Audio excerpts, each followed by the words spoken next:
नमस्कार। आपका बात 25 में स्वागत है।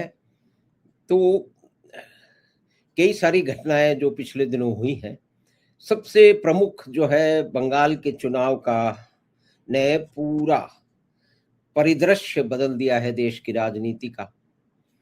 और एक तरह से देखें तो प्रशासन का तरीका भी बदल दिया है। बंगाल को जो लगातार 60 के दशक से नष्ट होने वाला था, नष्ट होता रहा था और उसके नष्टीकरण पे बहुत सारे लोग आज तक मूंछें मरोड़ते नाचते रहते हैं।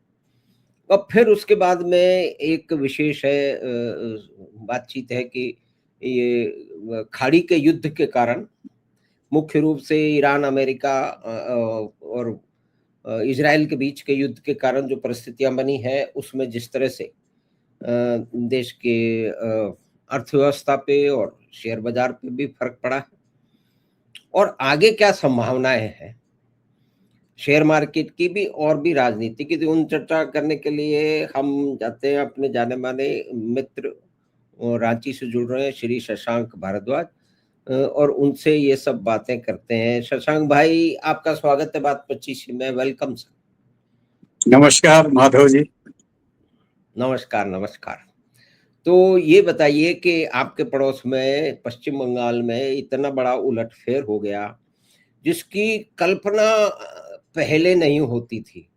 बहुत सारे जो कलकत्ता में मित्र रहते हैं, नजर रखते हैं, वो भी कह रहे थे कि भाई कुछ पता नहीं है, क्योंकि निर्ममता was suppose to be invincible और वो ऐसा माना जा रहा था कि इतनी बड़ी कोई लड़ाका है कि वो अंत में उन्हीं के नेतृत्व में मोदी जी को और आरएसएस को और बीजेपी को और संघियों को और सभी दुष्टों को वो नाश कर देंगी। और मतलब उन्हीं के नेतृत्व की बार बार चर्चाएं हो रही थी और उनकी जो अहंकार था वो चरम सीमा पे था। तो उसमें खैर उनका जो दल था और उसमें बहुत सारी विसंगतियां थी, वो जो एक समूह बना हुआ है उसमें भी विसंगतियां थी, लेकिन आप तो बिल्कुल नजदीक से देख रहे हैं और इसमें जो कुछ हो रहा समय आज हो गया, मतलब उसकी तुरंत नहीं, हम आप समझिए कि करीब 50 दिन बाद उस बात की चर्चा हो रही है, 55-60 दिन बाद। तो उसको उस ये बहुत सारे चीज लोग अभी भी नहीं समझ पा रहे हैं, ये कैसे होगा, क्या हो गया। वो वास्तविक परिस्थिति है, उनको मानने को तैयार नहीं है। उनका ये आप डिस्कशन के सुनिए, मैं सुनता रहता हूँ, उसमें वो कहते हैं कि ये तो जो है वो इंस्टीट्यूशन का मिसयूज करके दीदी को हरा दिया गया। मतलब कुल मिला के वो पूरी तरह से साफ साफ, कुछ लोग तो साफ साफ कहते हैं, जितने भी घोर वामपंथी हैं वो तो, और बाकी जो हैं जो कि बीच की थोड़ी सी भाषा बोलते हैं, वो उनका इसी पे जोर रहता है कि इनका प्रबंधन बहुत है। मतलब उन्होंने क्या किया, कितने कुकर्म किए, जनता में कितनी अनपॉपुलर थी, और फिर इस तरह के लीडर ने मतलब एक मीडिया के क्रिएशन है, जैसे लालू यादव है और ये ममता दीदी, इन्होंने क्या किया, बंगाल को बर्बाद करके रख दिया। और हमारे तथाकथित विद्वान लोग इनको कुछ ऐसा महान मान रहे हैं कि मतलब लालू जी ने क्या किया बिहार का, उससे पहले मुलायम सिंह जी और उनकी समाजवादी पार्टी ने क्या किया उत्तर प्रदेश का, और ममता जी ने, और उससे पहले वामपंथियों ने, यानी कि 60 साल से अभिशप्त एक प्रांत जिसके बारे में माना जा रहा था कि वहां तो कुछ हो ही नहीं सकता, क्योंकि वहां जो हो रहा है वो बाद में भारत में पूरे में होगा। तो ये उलटफेर जो हो गई उसको समझाइए आप। शशांक भाई, आपका स्वागत है बात 25 में। धन्यवाद माधव जी। मैं मुस्कुरा इसलिए रहा हूँ कि जो ये थोथे तर्क विरोधियों के द्वारा दिए जा रहे हैं उस पर एक हंसी आ रही। अगर ये कहते कि संस्थाओं का दुरुपयोग हुआ तो आप प्रमाण दीजिए ना, आप तथ्यों के साथ बताइए ना। अगर अच्छा चुनाव कराया जाए और पुलिस बल की उपस्थिति में हो या अच्छे प्रशासन की उपस्थिति में हो तो क्या गलत है? अगर चुनाव में कोई गड़बड़ हुई है तो आप बताइए ना कि यहाँ पे इस पुलिस बल ने एक पार्टी विशेष के पक्ष में कार्य किया या मतदाताओं को कहा कि आप इसको वोट दो। इनके पास कोई प्रमाण तो है नहीं। अब चुनाव जब अच्छे से हो गए, हार गए, तो ये दोष लगा रहे हैं कि संस्थाएं ऐसा कर रही है। ये तो उल्टी बात हो गई। अगर सारी व्यवस्थाएं अच्छी की गई, अच्छा चुनाव हुआ, मतदाता बड़ी संख्या में अपना मत देने के लिए निकले और उसके बाद जो चुनाव परिणाम हुआ वो तो लोकतंत्र की विजय है। अब हार गए आप तो आप कह दोगे कि संस्थाएं ऐसी हैं, या पहले ईवीएम का चलता था, या पहले कुछ भी। भाई निर्धारण कैसे होगा? निर्धारण तो जनता के मत से होगा ना, कि जनता ने किसको समर्थन दिया, और वो कौन निर्धारित करेगा? वो चुनावी प्रक्रिया और जो वोट की गणना करने की जो मशीन है वो बताएंगे कि भाई जनता ने किसको वोट दिया। तो मात्र आरोप लगाने से तो कुछ नहीं होगा ना। आप आरोप लगा रहे तो आप प्रमाण लेके आ जाइए कि ये गड़बड़ किया। उल्टे हम तो ये कह सकते हैं कि जब चुनाव पूरी ठोस प्रशासनिक व्यवस्था के अंतर्गत नहीं होते थे तब ये जीतते थे। तो ये तो उल्टा चोर कोतवाल को डांटे जैसी बात हो गई। तो इस विषय में तो माधव जी, इनके प्रलाप का कोई अर्थ नहीं है, और ये प्रलाप करते रहेंगे और जनता को भ्रमित करने का प्रयास करते रहेंगे। देखिए, ऐसा करके ये भाजपा की हानि करें या किसी दल विशेष की हानि करें, ये तो अलग विषय है, कर नहीं पा रहे, लेकिन लोकतंत्र की बड़ी हानि कर रहे हैं। अगर हर हारने वाला दल यही कहने लगेगा कि जो हम हारे हैं उसके पीछे कोई पक्षपात है, संस्थानों की भूमिका है, तब तो मतदान के बाद जो परिणाम आएंगे उसकी कोई फिर वैधानिकता या सार्थकता ही नहीं रह जाएगी। तो ये तो बोलने पे प्रतिबंध होना चाहिए कि आप ये नहीं कह सकते कि प्रशासनिक व्यवस्थाओं के कारण हम हारे, क्योंकि ऐसा कह के तो आप पूरे लोकतंत्र और राष्ट्रतंत्र सबको नकार रहे हैं। तो माधव जी, ये नहीं होना चाहिए। रही बात कि जब हार रहे हैं, समर्थन नहीं है, तो करें क्या? तो ऐसा कह दो कि भाई जनता ने वोट नहीं दिया, ये तो कोई प्रबंधन से जीत गए। तो ये तो एक तरह का अपना हार का बहाना है, और ये अवधारणाएं पिछले कई चुनाव में आपने देखा होगा कि जब कोई दल हारता है, भाजपा तो ऐसा नहीं कहती, लेकिन बाकी दल हारते हैं तो ऐसा ही कुछ कहते हैं। उनको लगता है कि ऐसा कह के वो जनता को भ्रमित कर लेंगे। लेकिन देखिए, मतलब कि जनता का समर्थन है तो वो रहेगा और वो वोटिंग में दिखेगा।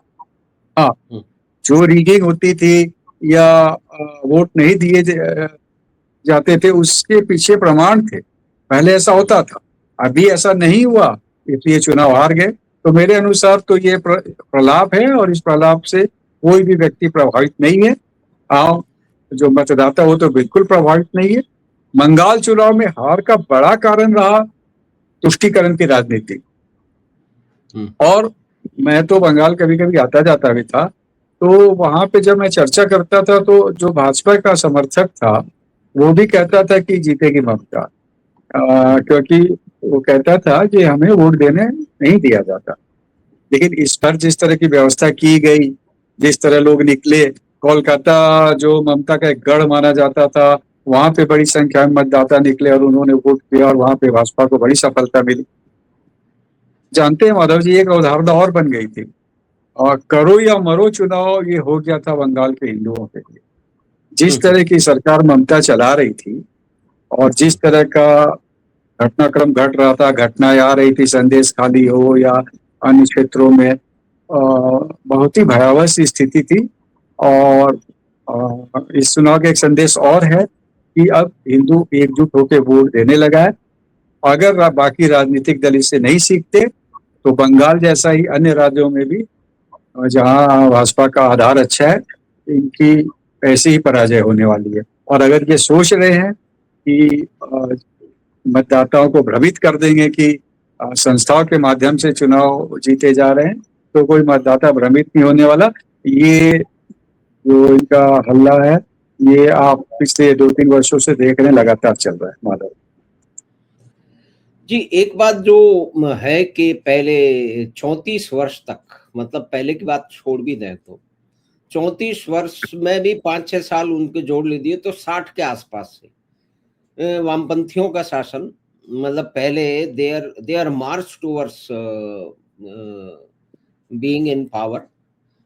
और वहां पे एक बात जो दब के रह गई है, उस पे आप कई तरह से दृष्टि डाल पाएंगे कि स्वतंत्रता के समय पश्चिम बंगाल, या कि बंगाल हम कह दें उसको, वो देश का सबसे समृद्ध औद्योगिक क्षेत्र था। बड़ी बड़ी कंपनियां थी।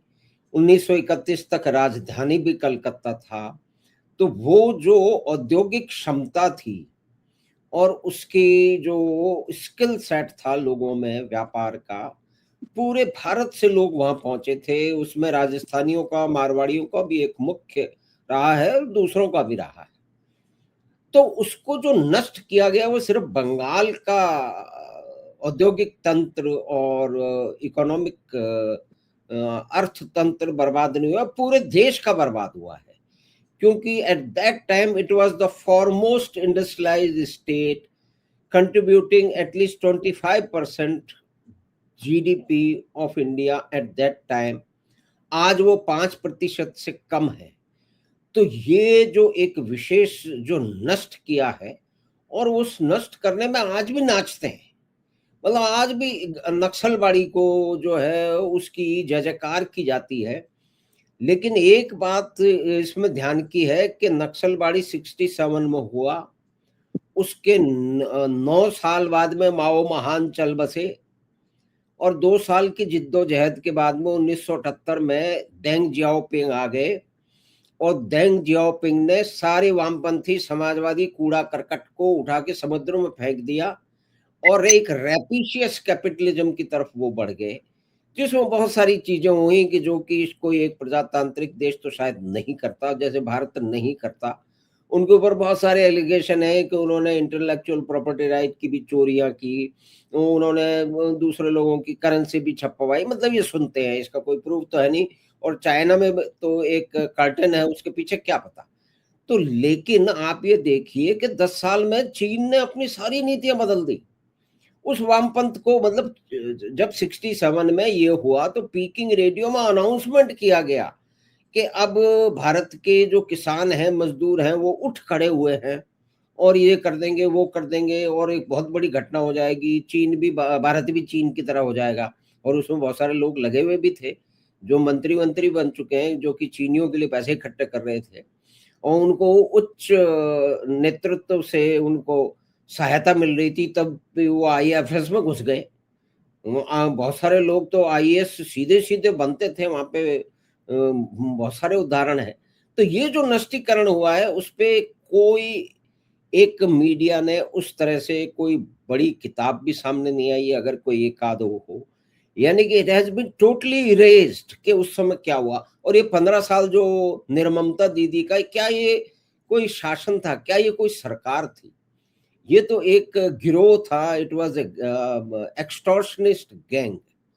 और उस एक्सटॉर्शनिस्ट गैंग को आज बड़े बड़े पत्रकार कह रहे हैं कि दीदी लड़ाका है, दीदी ने ये कर दिया। क्या कर दिया आपने? एक क्षेत्र को, एक राज्य को नष्ट कर दिया, उसके ऊपर गुंडों का तंत्र बना दिया। और फिर आप तो ऐसे, ये तो ऐसे बात करती थी जैसे किसी दूसरे बहुत ही नक चढ़े, मतलब पाकिस्तान के बराबर देश की नेता है, वो चैलेंज करती थी भारत को। मतलब और आज वो दर दर भटक रही हैं।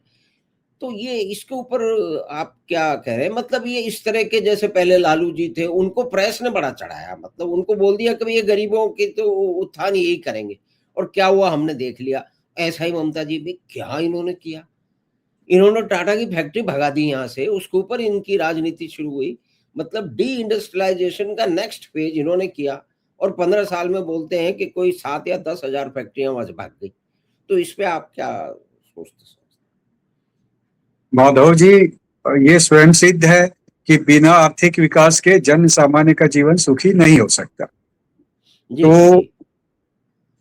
अगर ममता या वामपंथी कार्यकाल में अगर आर्थिक गतिविधियां अच्छी नहीं हुई तो उससे जनजीवन सामान्य का जीवन सुखी होने का प्रश्न ही नहीं उठता।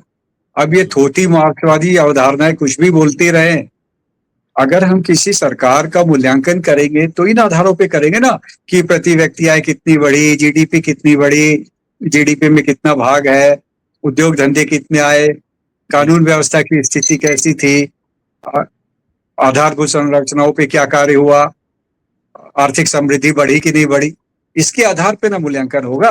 ठीक, मात्र थोथी नारेबाजी जो ये वामपंथी करते हैं उसके आधार पे किसी सरकार का मूल्यांकन थोड़ी होगा। तो आप कम्युनिस्ट सरकार से लेकर ममता की सरकार को उन मापदंडों पे नाप लीजिए। आप ही ने कहा कि कभी सबसे समृद्ध राज्य के रूप में बंगाल माना जाता था, उनकी क्या स्थिति इन्होंने कर दी। बंगाल मेधा का राज्य रहा ही है। आप देखिए क्रांतिकारियों का राज रहा है, रविन्द्रनाथ टैगोर का राज रहा है, लेखकों का राज रहा है, अच्छे अच्छे चलचित्र निर्देशक हुए हैं, साहित्य हुआ है, वहाँ की संस्कृति, नृत्य, गान, दुर्गा पूजा सब कितनी श्रेष्ठ थी।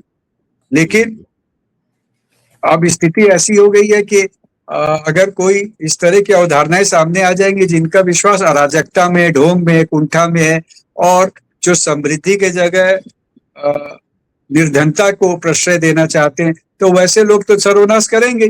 कम्युनिज्म यही है। तो और ममता ने क्या किया कि ममता ने इसको सुधारने का प्रयास किया नहीं। अब सिंगूर को भगा के ममता क्या संदेश देना चाहती थी वो तो ममता ही जाने। हुआ क्या था कि उस समय इस तरह की अवधारणाएं बन गई थी कि उद्योगपतियों के विरुद्ध बात करो, उनसे बात करो कि वो दुष्ट हैं, वो उद्योग लगाते हैं तो शोषण करते हैं, तो इस तरह और ऐसा कह के लोगों के मत ले लो। लेकिन अभी आर्थिक जब भारत में एक क्रांति सी हो गई है, लोगों को आर्थिक उदारीकरण का लाभ मिलने लगा है, जनमानस आर्थिक विषयों को समझने लगा है, तो आप देख लीजिए, अगर आप विश्लेषण करेंगे पिछले कुछ चुनावों का, चाहे वो राष्ट्र के चुनाव हो या राज्य के, तो जो दल विकास के विरुद्ध रहे या झूठे आरोप लगाए या उद्योगपतियों के विरुद्ध बोले, उनको पराजय मिली। तो वो युग समाप्त हो गया। और पता नहीं ममता को क्या लगा कि वो तुष्टीकरण करके जो वहाँ 30% अल्पसंख्यक का वोट है और थोड़े बहुत इधर वोट लेके वो सत्ता में बनी रहेंगे, ऐसा उनका सोचना था। तो उस दिशा में उन्होंने सोचा नहीं, और उनके इस तुष्टीकरण के कारण इतना अत्याचार हुआ कि हिंदू एक हो गया, और एक होके उसने बड़ी संख्या में निकलकर वोट दिया, और सरकार ने भी व्यवस्था की लोग वोट देने निकले। अब वोट देने निकलने की व्यवस्था हो तो वो तो लोकतंत्र के लिए अच्छी है ना, वो तो हर राज्य में की जानी चाहिए, हर चुनाव में की जानी चाहिए। तो इस सब कारणों से पराभव हुआ, और ये राष्ट्र के लिए भी अच्छा हुआ क्योंकि बंगाल एक महत्वपूर्ण राज्य था। वहां पे अगर एक अराजक और ऐसी सरकार जो राष्ट्र हितों के पक्ष में काम करती नहीं दिख रही थी, अगर वो चली गई तो ये बहुत ही अच्छा हुआ। अब छाती पीटने वाले जो भी छाती पीटे, उससे कोई अंतर नहीं पड़ता। और अभी देखा जाए तो शुभेंदु अधिकारी काम भी बहुत अच्छा कर रहे हैं और बड़ी तीव्र गति से कर रहे हैं। तो भाजपा बंगाल में दिखाना भी चाह रही कि क्या परिवर्तन वो ला सकती, कैसे अलग दृष्टिकोण से कार्य करती है। तो इस वामपंथी निंदा का यहाँ कोई महत्व नहीं है। ये कुछ भी बोलते हैं माधव जी, वो इनके प्रलाप को सुनने वाला नहीं। एक जो विशेष बात जो पहले देखने को कभी नहीं आई कि कलकत्ता के जितने भी बड़े बड़े नामी और बड़े जिसको कहते हैं कि दुर्दांत जो अपराधी किस्म के लोग थे, जो कि इनकी पार्टी के और शासन के अंग थे, जो कि एमएलए वगैरह भी थे, और वो उनको जो कमर में रस्सी बांध के घुमाया जा रहा है, कमर में रस्सी बांध करके घुमाया जा रहा है शहर में, और वो कान पकड़ के उठक बैठक लगा रहे देखे गए हैं कुछ। तो ये एक नया प्रयोग है जिसका भाई हथकड़ी तो लगा नहीं रखी है, सजा उनको हो ही नहीं है। और ये लोग जो सड़कों पे निकल के लोगों को बहकाते थे, धमकाते थे, वो तंत्र को तो अब दूसरे लोग सीखेंगे कि नहीं सीखेंगे, लेकिन ये तो एक महत्वपूर्ण बात है कि जो गुंडे थे कल तक, जिनके नाम पे पूरे मोहल्ले जो है वो अपने कमरों में बंद हो जाते थे, घर में बंद होकर के, और वो उनको आज जो है वो मतलब सड़क पे ऐसे घुमाया जा रहा है। तो उसका आप क्या असर देखते हैं, या ये सिर्फ एक जनता को शांत करने का एक तरीका है जो कि ठीक भी है, होना भी चाहिए ऐसे दुष्टों के साथ? ये अपराधियों के मनोबल तोड़ने का एक सार्वजनिक संदेश है। तो ऐसा करने से जो उनका एक आतंक रहता है उसमें कमी आती है। तो इसलिए ये शैली अन्य राज्यों में भी आपने देखा होगा कि अपनाई गई है। तो बंगाल में भी यही हुआ, और चूंकि लंबे समय से एक अराजक शासन चल रहा था और अपराधियों को प्रश्रय था और अपराधियों को पूरी छूट थी, तो जब उन अपराधियों के विरुद्ध सामान्य कार्रवाई होती तो जनमानस शायद उनके आतंक से अपने आप को मुक्त नहीं भी मान सकता था, या उसके मनोभाव में ऐसा नहीं रहता। इसलिए इसको कहा जाता है कि हनक तोड़ दो। तो हनक तोड़ी गई और इसके कारण अच्छा ही हुआ, क्योंकि कानून व्यवस्था का शासन तो हर अच्छे शासन के लिए आवश्यक है। तो ये तो प्रशंसनीय पद है माधव जी। जी, तो शशांक भाई आपका बहुत-बहुत धन्यवाद कि आपने जो बंगाल में जो एक आमूल-चूल परिवर्तन हुआ है, जिसकी आशा 4 मई के 2-3 12 बजे तक नहीं थी।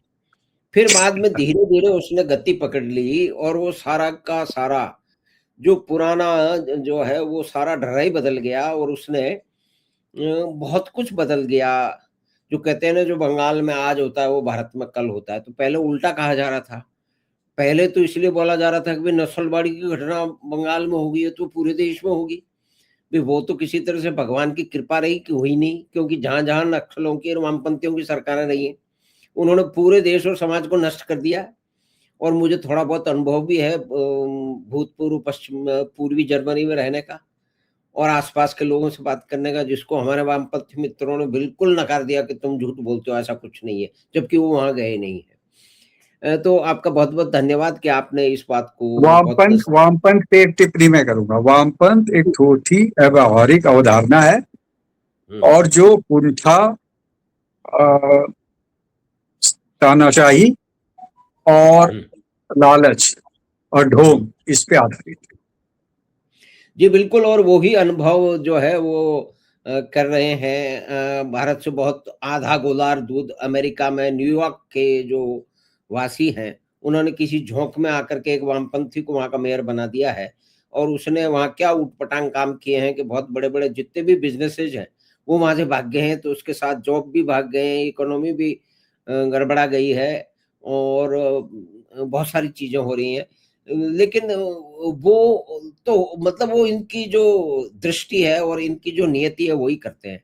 अमेरिका हम कर रहे हैं, बंगाल को तो पूरा ही बर्बाद कर गई है। तो आपका बहुत-बहुत धन्यवाद। आपके पास फिर लौटेंगे इसी तरह की बातचीत करने के लिए। धन्यवाद शशांक भाई। धन्यवाद माधव। तो बंगाल में क्या कुछ हुआ, हमेशा से कहा जाता है, माना जाता है, हम सभी लोग सुनते रहे हैं कि जो बंगाल में आज होता है, वो कल भारत में होगा। तो पहले की जो घटनाएँ पिछले 50 साल की थी, वो तो दिल को दहला देती थी, कि वो नक्सलबाड़ी और वो जितने भी आतंकवाद और गोली का साम्राज्य और शक्ति बंदूक की गोली से निकलती है, धुएँ के साथ में, धमाके के साथ में, वो तो देश में कहीं नहीं हुआ। प्रयोग अवश्य हुए, पूरे का पूरा नस्लबाड़ी का एक क्षेत्र बना दिया गया, बंगाल से नेपाल से लेकर के केरल तक, लेकिन वो इसी साल में मार्च के साथ में कहते हैं कि उसका नाश हो गया अधिकतर। तो शशांक भाई से ये बात हमने समझी, तो हमें आशा है कि ये बातचीत आपको पसंद आई होगी, तो आप चैनल बात 25 को सब्सक्राइब करें, लिंक अपने मित्रों और परिवार के साथ साझा करें। हम आपसे फिर मिलेंगे बात 25 की अगली बात में। नमस्कार, धन्यवाद।